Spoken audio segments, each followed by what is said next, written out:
Bonjour à toutes et à tous, soyez les bienvenus à l'écoute d'RFI, Radio France Internationale. En direct de Paris, il est 18h.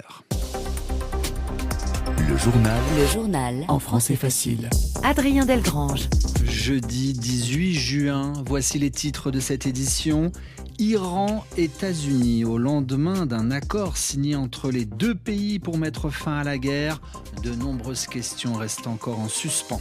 Moscou bombardé. La capitale russe a été visée tôt ce matin par une attaque ukrainienne. Au Niger, tirs et explosions ce matin à l'aéroport international de Niamey. 11 soldats et 2 civils ont été tués. Nous ouvrirons une page sportive tout d'abord pour parler de basketball. Nous serons en direct de New York où des milliers de fans sont réunis à l'heure actuelle dans les rues de Manhattan pour célébrer les nouveaux champions de NBA. Et puis enfin un dernier mot de football. Au mondial, le coup d'envoi à l'instant d'Afrique du Sud, République tchèque. Un peu plus tard à 21h heure de Paris, Suisse, Bosnie-Herzégovine. Le président iranien salue un accord historique avec les États-Unis. Cette signature tard la nuit dernière de cet accord signifie notamment que le détroit d'Ormuz sera rouvert instantanément et que le blocus américain des ports iraniens va lui prendre fin immédiatement. Donald Trump, lui, de son côté, a depuis balayé les critiques après la signature de cet accord qui apparaît comme largement favorable à l'Iran. Ces imbéciles qui pensent que je n'ai pas été assez dur avec l'Iran alors que la bourse vient d'atteindre un record historique et que les prix du pétrole sont en train de baisser sont soit jaloux, soit malhonnêtes, soit stupides, dit le président américain. Enfin, vu d'Israël, le Premier ministre Benjamin Netanyahou appelle à préserver ce qu'il appelle la relation vitale qu'Israël a avec les États-Unis après la signature de cet accord. Pendant ce temps-là, le ministre américain de la Défense, qui se présente comme le ministre de la guerre, Pete Hegseth, est à Bruxelles pour une réunion de l'OTAN. Cette rencontre est la première depuis le début de la guerre au Moyen-Orient. Les Européens attendaient donc avec attention la position américaine. Pete Hegseth a laissé entendre une possible réduction importante du nombre de soldats stationnés en Europe.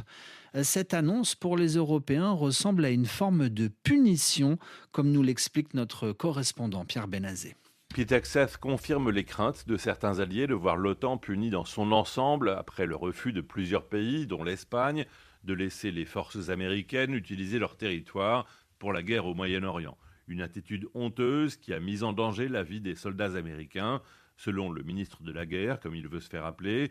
Il a d'ailleurs utilisé de nouveau un ton martial pour exiger de refaçonner l'OTAN en alliance militaire pertinente et puissante. Il reste que ce réexamen de la présence des troupes américaines en Europe était attendu, puisque les États-Unis veulent, je cite, une Europe aux commandes qui assume la responsabilité principale de la défense du continent. Mais ils réclament malgré tout le maintien de bases que les armées américaines pourront utiliser à leur guise.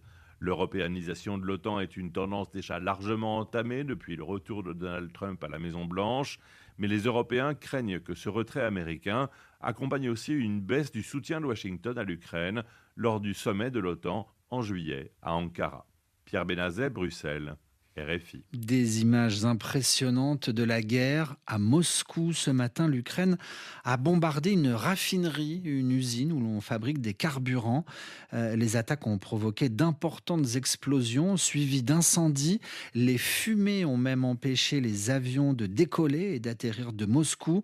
Réponse de la Russie dans la journée par la voix de Sergueï Lavrov. Nos forces armées prévoient en représailles des frappes massives sur l'Ukraine. Israël suspend tout contact avec la chef de la diplomatie européenne. Le ministre israélien des Affaires étrangères reproche à Kaja Kallas d'avoir comparé la politique d'Israël au régime d'apartheid en Afrique du Sud. Kaja Kallas n'a pas confirmé ses propos et a appelé au maintien du dialogue entre l'Union européenne et Israël. 18h05 à Paris, des coups de feu à l'entrée de l'aéroport de Niamey tôt ce matin. L'attaque n'a pas été revendiquée. Il y a quelques minutes, les autorités nous indiquent qu'au moins 11 soldats, 2 civils et 22 assaillants ont été tués dans cette attaque. Depuis, le calme est revenu, précisent également les autorités, et nous en reparlerons dans nos prochaines éditions. Ebola en République démocratique du Congo. L'épidémie a dépassé les 200 morts confirmés en un mois. 2 autres morts ont également été signalés en Ouganda. Cette épidémie est causée par un virus pour lequel il n'existe pas de vaccin. Dans l'actualité française, les téléphones portables seront probablement interdits au lycée dès la rentrée prochaine de septembre. C'est en tout cas ce qu'a annoncé cette semaine le ministre de l'Éducation nationale. Une décision absolument majeure, dit-il, pour nos élèves. En revanche, on ne pense pas la même chose dans les lycées. Reportage à Rambeng.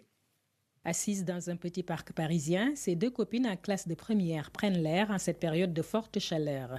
Elles trouvent injuste et inutile cette mesure qui va interdire le téléphone portable au lycée. On n'est pas des petits collégiens, il peut nous arriver des galères, nos mères ils peuvent nous appeler, etc. dans les couloirs ou vers la cantine. Je trouve que c'est super injuste, mais ça sert à rien parce qu'on va quand même l'utiliser. Et les astuces pour contourner l'interdiction ne manquent pas. On a une petite astuce. Oui. Alors, d'avoir un deuxième téléphone. Franchement, un téléphone cassé, un téléphone de nos proches, on met ça et ça passe. Pour Moustapha Osselik, vice-président de la FCPE, la Fédération des conseils de parents d'élèves, l'interdiction généralisée du téléphone portable au lycée n'est pas souhaitable. Pour différentes raisons. En fait, la réalité du terrain, elle est aussi sur la consultation de leur emploi du temps, informer de l'absence des professeurs ou recevoir des informations de l'établissement. Donc, pour la FCPE, la bonne réponse, elle est autre. Nous, on pense en tout cas qu'il faut former les jeunes de demain, les citoyens de demain, sur un usage raisonné et éclairé. En France, le téléphone portable est déjà interdit à l'école maternelle et au collège par une loi de 2018 qui peine parfois à être appliquée. Un reportage à Rambeng, juste avant de parler football et du mondial. Nous parlons de basketball. Nous sommes à New York où nous retrouvons notre correspondante Lubna Anaki. Une foule immense est réunie à l'heure actuelle dans les rues de Manhattan. Des fans habillés en bleu et orange sont venus saluer, féliciter, rendre hommage à leur équipe de basket. Les Knicks ont remporté le championnat de basket nord-américain. Lubna, vous suivez cette parade incroyable tant le titre était attendu de longue date par les fans. Beaucoup de monde, du coup, autour de vous à l'heure actuelle. Lubna Anaki, par téléphone dans les rues de New York pour nous faire vivre cette parade des Knicks. Sous une vague bleue. Liaison trop compliquée, trop difficile pour vous faire vivre cette parade des joueurs accompagnés par des milliers, voire des millions de fans. Lubna Anaki que nous retrouverons un peu plus tard. Un dernier mot de sport au mondial de football. Ouverture du score de la République tchèque. À la 7e minute, 1-0 face à l'Afrique du Sud. Les autres matchs attendus, ce sera à 21h, heure de Paris. La Suisse, qui a concédé le nul face au Qatar, rencontrera ce soir la Bosnie-Herzégovine pour le 2e match de la compétition. Lubna Anaki, que l'on retrouve à New York pour nous faire vivre cette parade. Pas de Lubna Anaki. Je reviens donc au football pour vous donner le programme de la soirée.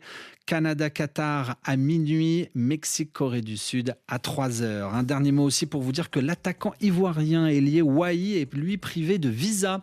Il n'a pas obtenu l'autorisation d'entrer au Canada. Elie Wahi ne peut donc pas, pour l'instant, participer au 2e match des éléphants. Ce sera samedi face à l'Allemagne. Ainsi se referme ce journal en français facile, où que vous soyez sur la planète. Merci à tous de l'avoir écouté. À suivre dans quelques secondes sur la radio mondiale, Radio Foot International.